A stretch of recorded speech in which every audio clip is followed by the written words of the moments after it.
Hello viewers, welcome back to my channel. I hope you are all fine, but I know you are in much problems during this pandemic situation.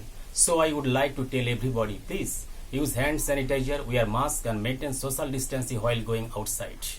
So viewers, let's come to the point. Today I am going to discuss about verbs. অর্থাৎ আজকের আমি তোমাদের সামনে আলোচনা করতে চলেছি verb অর্থাৎ ক্রিয়ার সম্বন্ধে। প্রথমেই তোমাদেরকে আমি বলি, ভার্ব হলো ইংলিশ গ্রামারের একটা গুরুত্বপূর্ণ অংশ, যেটা ছাড়া তোমরা সঠিক করে বাক্য লিখতে পারবে না। তাই প্রথমে আমাদের জেনে নেওয়া প্রয়োজন, হোয়াট ইজ ভার্ব? ভার্বটা কি? Verb is word which is use for saying something about a person or a things. Verb হলো এমন একটা শব্দ যেটা কোনো ব্যক্তি বস্তুর সম্বন্ধে কিছু বলা হয়। আমি যদি অন্যভাবে বলি, in another way, verb is a word that denotes something এবার কোনো কিছু কি করে, কোনো কিছু বোঝায়। কি বোঝায়? The verb is a word that denotes having, doing something, কোনো কিছু হওয়া করা, এটাকেই বোঝায় ভার্বটা। তাই এবার আমরা ভার্বকে দেখো কি করতে পারি। আমরা ভার্বকে verbs are classified in 4 different ways। ভার্বকে আমরা চারটি ভিন্নভাবে ভাগ করতে পারি। প্রথমে যদি বলি সেটা হবে auxiliary verb, principal verb, transitive verb, intransitive verb, finite verb, non finite verb, state verb and event verbs. এই হচ্ছে ভার্বস। এইবার আমি একটা কথা বলে নেই তোমাদেরকে যে what is auxiliary verb. Auxiliary verb বলতে আমরা কি বুঝি? অক্সিলারি ভার্ব বলতে আমরা কি বুঝি? ঠিক এরকমই বাংলায় যদি বলা যায়, ঠিক এরকমই আসবে। যে ভার্বগুলি কি করে, যে ভার্বগুলি ব্যবহার করা হয় প্রিন্সিপাল ভার্ব অর্থাৎ মূল ক্রিয়াকে সাহায্য করতে, সেগুলিকে আমরা অক্সিলারি ভার্ব বলি। Verbs that are used to help the principal verbs are called auxiliary verbs. তাহলে what is principal verbs? Principal verb কি? Verbs that are used independently without help of other verbs. অন্য ভার্বের সাহায্য ছাড়াই যখন কোনো verb স্বনির্ভরশীলভাবেই বসে, সেটাকেই আমরা বলছি প্রিন্সিপাল ভার্বস।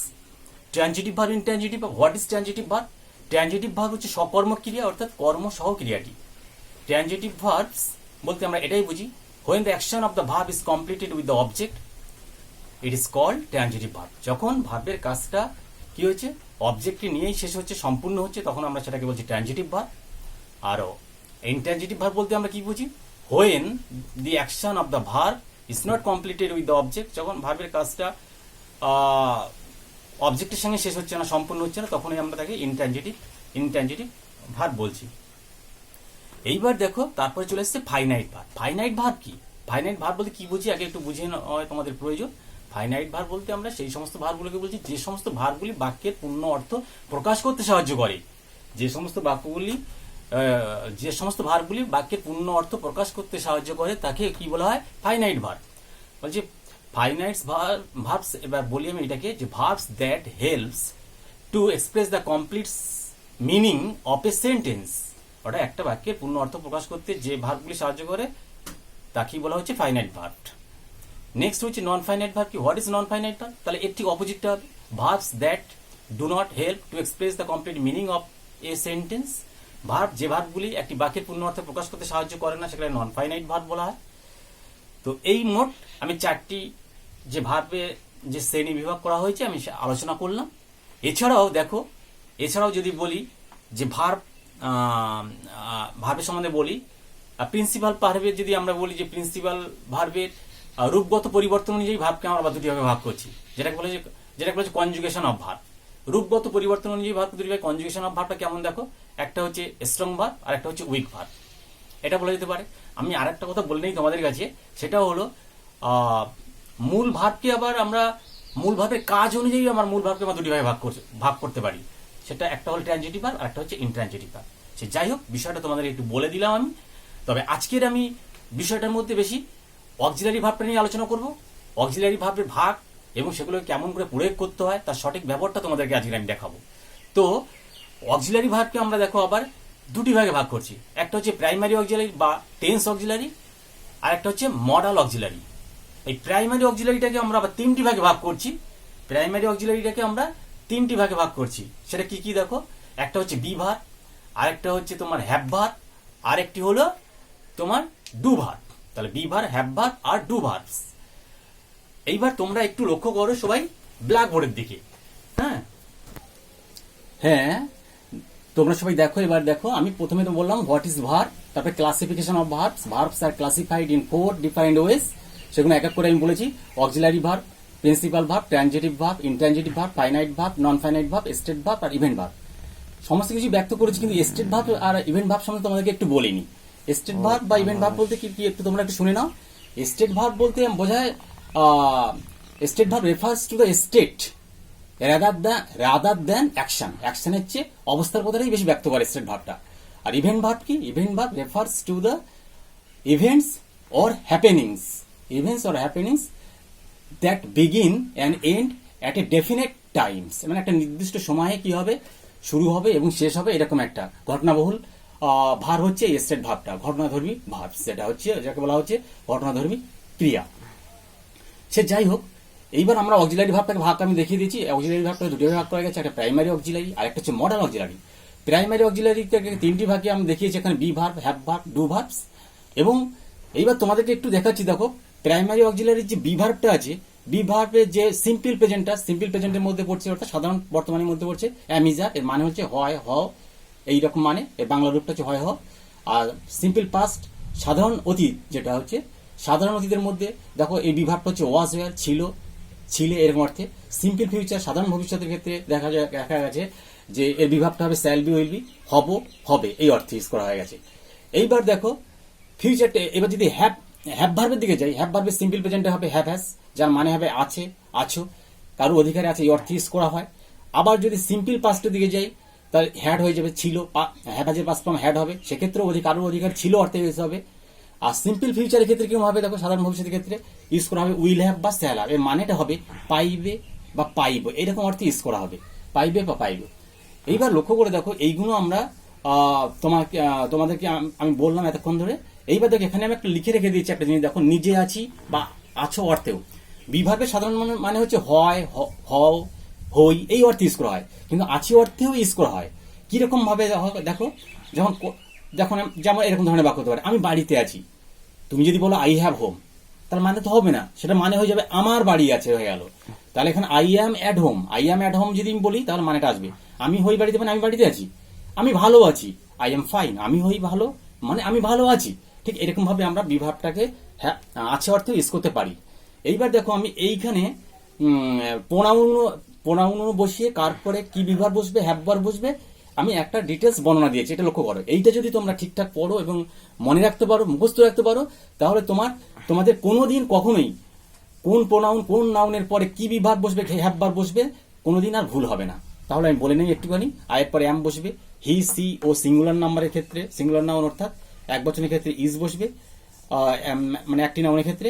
আবার দেখো, ইউ, উই, দে প্লুরাল নাউনের ক্ষেত্রে আর বসবে। I, we, you, they plural নাউনের ক্ষেত্রে হ্যাভ বসবে। হি, সি সিঙ্গুলার নাউনের ক্ষেত্রে হ্যাজ বসবে। আই, হি, সি ও সিঙ্গুলার নাউনের ক্ষেত্রে ওয়াজ বসবে। ইউ, দে, উই ও প্লুরাল নাউনের ক্ষেত্রে ওয়ার বসবে। আবার একটু মনে রাখবে, তোমার আরো একটু মনে রাখবে, যেটা হলো গুরুত্বপূর্ণ একটা বিষয়, যে first person, second person, third পার্সনের ক্ষেত্রে হ্যাড কিন্তু সব জায়গায় ব্যবহার হয়। হ্যাডের কোনো বিকল্প নেই, হ্যাডেই হবে সব ক্ষেত্রে। সে যে কোনো নাউনের ক্ষেত্রে, সিঙ্গুলার নাউন, প্লুরাল নাউন, যে নাউনেই হোক না কেন। তারপরে দেখো, ফার্স্ট পার্সনের ফিউচার টেন্সের ক্ষেত্রে আই এর ক্ষেত্রে স্যাল হবে, আই আর উইয়ের ক্ষেত্রে স্যাল হবে। সেকেন্ড পার্সন ও থার্ড পার্সনের ক্ষেত্রে দেখো উইল সর্বদাই বসবে। বুঝতে পেরেছি তোমরা সবাই? এইবার দেখো, আমি একটু তোমাদেরকে একটা জিনিস দেখিয়ে নিই, সেটা হলো গুরুত্বপূর্ণ একটা অংশ, ইংলিশের একটা গুরুত্বপূর্ণ অংশ। তোমরা একটু ব্ল্যাকবোর্ডটার দিকে লক্ষ্য করো ভিউয়ার্স। তোমাদের সুবিধার্থে দেখো, আমি একটা বোর্ডে পুরো লিখে দিয়েছি কোন প্রোনাউনের পরে বিভার, am is are, was, were, shall be বসবে, সেটা আমি পুরো ডিটেলস লিখেছি। হ্যাভ হ্যাজ কোথায় বসবে, হ্যাড কোথায় বসবে, তা আমি একবার করে পড়িয়ে দিচ্ছি। তোমরা দেখো, বিভার প্রথমে বসাচ্ছি আমি প্রেজেন্টের। আই অ্যাম আমি হই, উই আর আমরা হই, ইউ আর তুমি বা তোমরা হও, দে আর তারা হয়, হি সি সে হয়। পাঁচটা ক্ষেত্রে আই ওয়াজ আমি ছিলাম, উই ওয়ার আমরা ছিলাম, দে ওয়ার তাহারা ছিল, হি ওয়াজ সি ওয়াজ সে ছিল, ইউ ওয়ার তুমি বা তোমরা ছিলে। এটা পাঁচটা ক্ষেত্র আমি করলাম। এইবার দেখো প্রেজেন্ট, এবার যদি হ্যাভ হ্যাজে নেমে যাই, আই হ্যাভ আমার আছে, উই হ্যাভ আমাদের আছে। ও সরি, তার আগে আমি একটু ফিউচার বিভাগটা বলে নিই। আই শ্যাল বি আমি হব, উই শ্যাল বি আমরা হব, ইউ উইল বি তুমি বা তোমরা হবে, দে উইল বি তাহারা হবে, হি ওয়াজ সি উইল বি সে হবে। এবার হ্যাভ হ্যাজে নেমে যদি যাই, হ্যাভ হ্যাড এর নিয়মে দেখো আই হ্যাভ আমার আছে, উই হ্যাভ আমাদের আছে, ইউ হ্যাভ তোমার বা তোমাদের আছে, দে হ্যাভ তাদের আছে, হি ওয়াজ সি হ্যাজ তার আছে। আবার আই হ্যাড আমার ছিল, উই হ্যাড আমাদের ছিল, ইউ হ্যাড তোমার বা তোমাদের ছিল, দে হ্যাড তাদের ছিল, হি ওয়াজ সি হ্যাড তার ছিল। এই ডিটেলস আমি একটা মোটামুটি তোমাদেরকে বি ভার্ব হ্যাভ ভার্ব কোথায় ব্যবহার করা হয় তার একটা ডিটেলস বর্ণনা আমি দিলাম। এইবার তোমরা একটু হোয়াইট বোর্ডটার দিকে একটু লক্ষ্য করে দেখো। হ্যাঁ, তোমরা এইবার লক্ষ্য করে দেখো, আমি এখনো পর্যন্ত কিন্তু এই ডু ভার্বের ব্যবহারের কথাটা বলিনি। ডুটা কোথায় ব্যবহার করা হয়? ডুটাকে তো আমি এখানে বি ভার্ব হিসেবে, এখানে একটা প্রাইমারি অক্সিলারি, একটা সাহায্যকারী ক্রিয়া হিসেবে নিয়েছি আমি। এটা সাহায্যকারী ক্রিয়া, একটা ডু ভার্বটা হচ্ছে একটা সাহায্যকারী ক্রিয়া। আমরা কোন সময় ইউজ করব লক্ষ্য করে দেখো।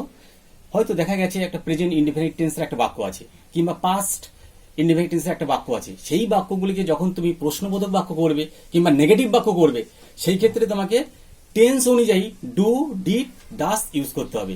যদি প্রেজেন্ট ইনডিফিনিট টেন্স হয় ডু নিতে হবে। আর ডাস কখন নেবে? যদি মূল ভার্বের সঙ্গে মূল ভার্বের সঙ্গে এস বা ইএস যুক্ত থাকে বা থার্ড পার্সন হয়, সেই ক্ষেত্রে তুমি ডাস নেবে। আর পাস্ট ইনডিফিনিট যদি হয়, তোমাকে এই হেল্পিং ভার্ব হিসাবে তোমায় ডু নিতে হবে, জাস্ট প্রশ্ন করার সময় এবং নেগেটিভ বাক্য করার সময়। বেশ ক্লিয়ার হলো? এই সম্বন্ধে আমি বললাম একটু ব্যাপার। এইবার দেখো, তোমাদের সামনে আমি যেটা আলোচনা করবো সেটা হলো মডাল অক্সিলারি। মডাল অক্সিলারিটা কি তোমাদেরকে আগে জানতে হবে। মডাল অক্সিলারিটা কি এবার শোনো। A modal is used when we wish to give advice, suggestion, to make request or take or give permission, express possibility, ability or inability. সেই সময় আমরা মানে মডালটা ঠিক এরকম, আমি যেটা বললাম ইংলিশে, বাংলায় বলা হচ্ছে মডালটাকে আমরা কি করি ব্যবহার করি, কখন ব্যবহার করি? যখন আমরা আশা করি কোনো, বা আমরা উইশ করি কোনো কিছু হয়তো উপদেশ দিতে বা প্রস্তাব করতে বা কাউকে অনুরোধ করতে বা কাউকে অনুমতি দিতে বা নিতে বা সম্ভাবনা, অসম্ভাবনা বা অক্ষমতা প্রকাশ করতে যখন আমরা যাই, সেই সময় আমরা এই মডাল অক্সিলারিগুলিকে আমরা ব্যবহার করি। তা আমি একটু শর্টে একটু বলে নেই। দেখো, স্যাল উইলের ব্যবহারটা একটু তোমাদেরকে একটু সংক্ষেপে বলছি আমি।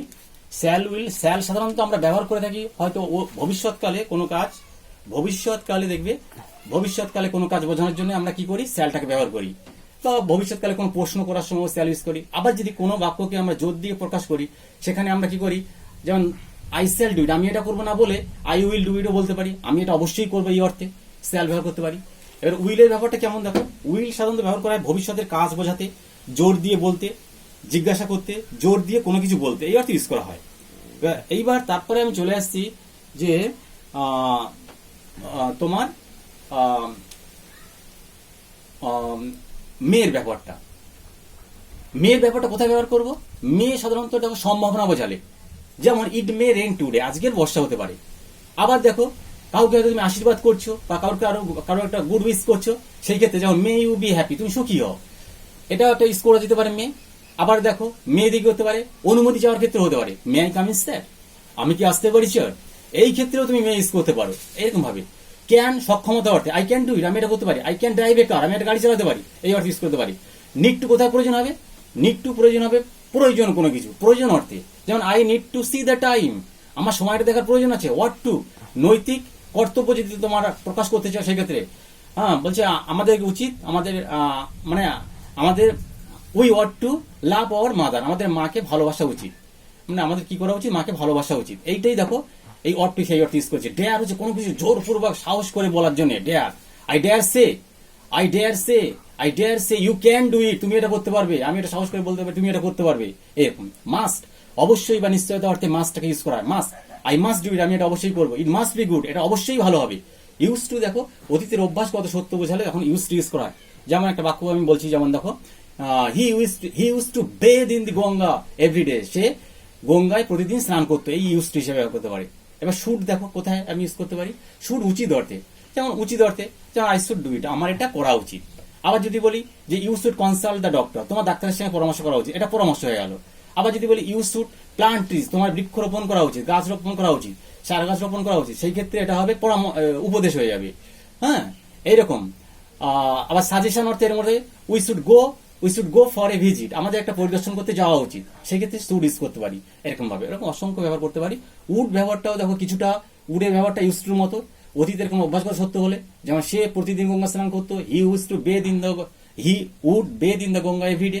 আবার উডকে কোনো কিছু অনুরোধ অর্থে, খুব নম্রতা ভদ্রতা শুরু বলার জন্য would you please help me, would you help me, তুমি আমাকে সাহায্য করে, would you give me your book, would you give me your book, তোমার বইটা আমাকে দেবে।